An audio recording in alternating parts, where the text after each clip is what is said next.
Can you hear me all right, Mary? I can, Britt. How are you? I'm good. I can't complain.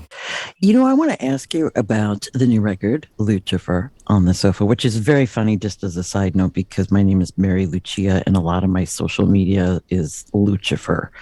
So, Right. Lucifer on the sofa. I love the sequencing of the album. I listened to it twice yesterday. But then I started thinking again, I mean, how important has sequencing even become when you just have no control over what order someone listens to something? Yeah, wasn't Spotify's default way of playing a record out of order until this new Adele record came out? She seemed to be one of the forefront people saying, no, you got to listen to it top to bottom. Yeah. How could that not be important? Right. Well, that's what I mean. That's why I'm asking. Like, do you put that much thought into We the put a lot of sequence? thought into it. Yeah, It it sounds took like it it. took weeks. I mean, I was doing other things during those weeks, but it was a process where you try out a bunch of different orders, and the songs you put up front can paint a totally different picture of the album than other songs. You know, if we had started with My Babe or Lucifer on the Sofa, then it would add up to your impression of the album being totally different. Yeah. Your tune, the one that really kind of grabbed me right away too was called On the Radio. Hmm. Part of me wonders because I don't think everybody is so jaded that they can't remember the first time they heard their own music on the radio. Perhaps you're driving or wherever you were, but radio being such an old medium and such an intimate medium too, radio, was it important to you growing up? Yeah, very important. That's what the song's about. Was growing up in Temple, Texas, and having a clock radio at the side of my bed when I was very young that helped me feel less lonely, and because this world it's an adult world. When you're a kid, there's so many things you wish you could be doing, but you can't. It's out of your control. You got to just like, if parents say it's time for you to just hang out at home, then you got to hang out at home. And so I did a lot of that, and I was alone in my room, and hearing the radio, it helped me realize that the world is still going on out there. That was a comforting feeling. That felt good to me. You said you had a clock radio, but please tell me that you went through a phase where you recorded songs off the radio on cassette. Yeah, I did that for sure. That was more in middle school. I had a little jam box, and I would wait for the songs to come on, and yeah, for sure. I've been loving all of the Bowie songs that you've covered. In fact, I think you pulled my favorite one off of Black Star, which I think Lucifer on the Sofa, the actual song, has a Black Star vibe to me, maybe the Oh most. yeah. Yeah, for sure. It's got the horns. Yeah, Right. And for the fact one. that you chose I Can't Give Everything Away, which was the one song I had possibly the hardest time listening to after his passing. That one particularly because that message is so clear. I cannot give Yeah. everything away. And Right. that one blew my mind and took me a really long time to go back and listen to it. And then when you covered it, and then when I was listening to your record, and I thought, holy crap, that song has that flavor. And I don't know how intentional that was on your part. It wasn't intentional, but I'm glad to hear that you saw a link there. And I remember playing it for certain people. I think the first time I played it for my manager, he mentioned Bowie, and I think he might have even specifically mentioned Black Star. Yeah, they share a similar outlook. There's so much emotional content, I guess you'd say, in that song. I can't give everything away. And I don't know what all the lyrics mean, but it's just still a heartbreaking song. Isn't it?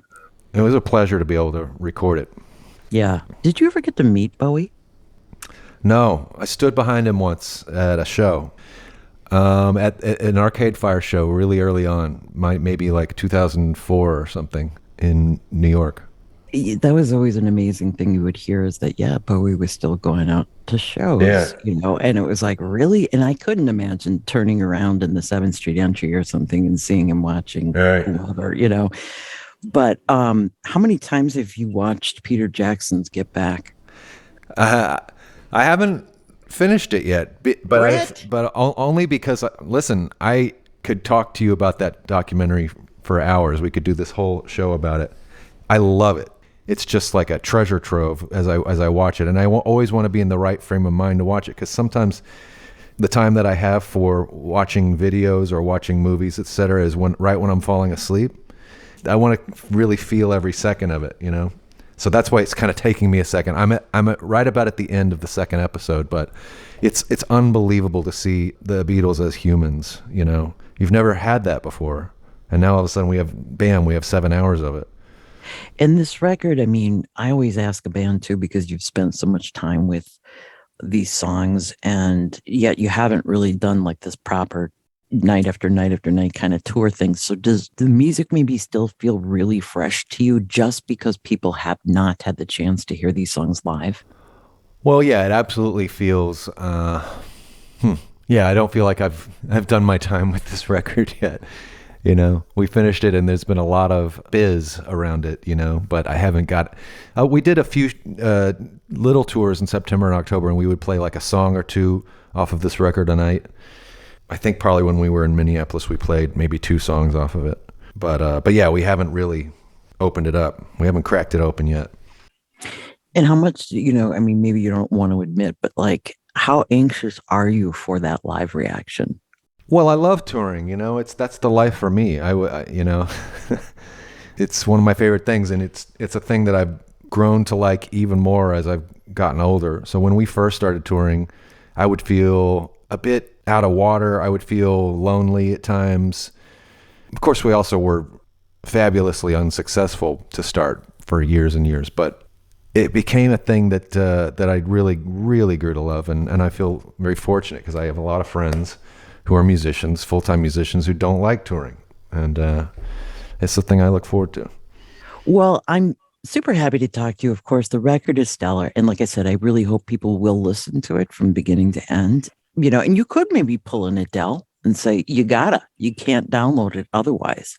Yeah, I mean, my impression was that was what Spotify was going to do from now on, was they would allow you to listen to albums from top to bottom. But honestly, I haven't been up on it a whole lot, and I don't use Spotify, so forgive me if I'm a little off on this. But I hear you.